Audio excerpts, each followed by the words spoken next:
तुम कहाँ जा रही हो भाई? मैं तो बाजार जा रही हूँ बाबू। तुम बहुत अच्छी लगती हो भाई। आप गाना गाते हो बाबू? मैं खाना भी खाता हूँ, गाना भी गाता हूँ, कभी भालू भी नचाता हूँ और कोसना भी पीता हूँ भाई। लेकिन एक बात है भाई।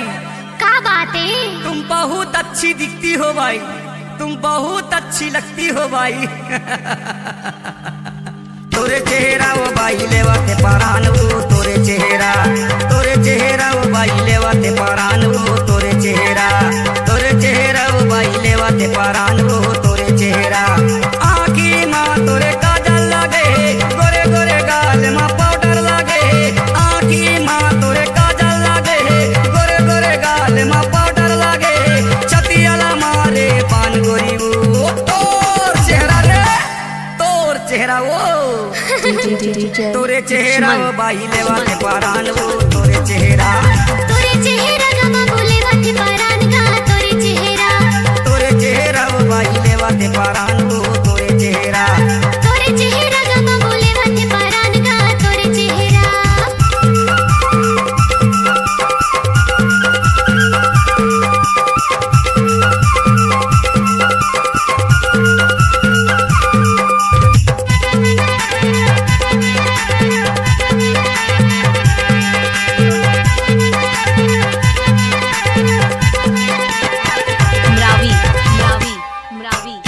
फूले गाल तोरे सुंदर दिखते, काका विटामिन खाता से वो, काका विटामिन खाता से गोरी वो, काका विटामिन खाता से वो।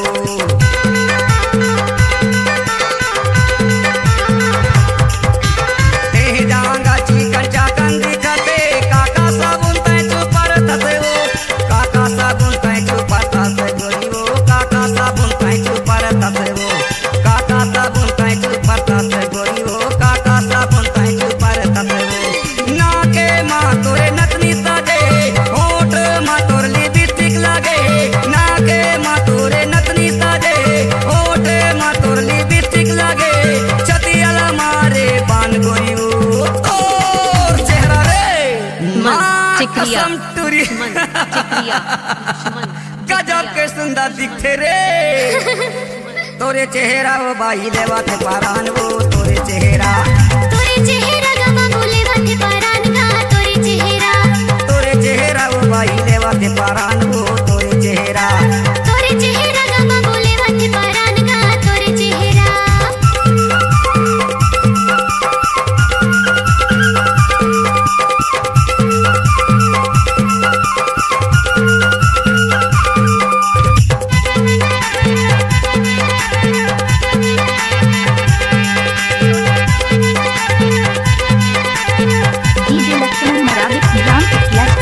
वाले पीला रंग तोरे साड़ी के अंदर में दिखते गोरा बदन, दिखते गोरा बदन तोरे गोरी हो, दिखते गोरा बदन। 8815873494।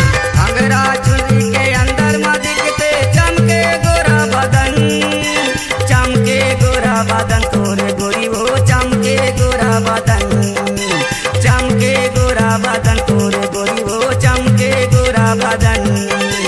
पाँव माँ तोर महावर लगे, गोरे गोरे हाथ माँ मेहंदी लगे।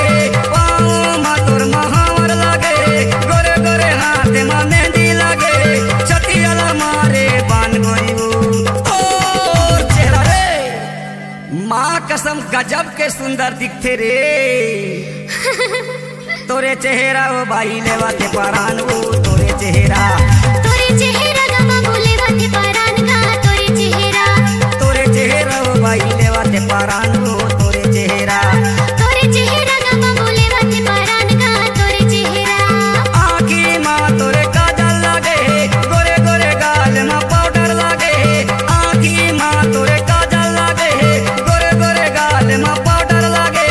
छतियाला मारे पान गोरी वो, तोर चेहरा रे गमा बोले वाते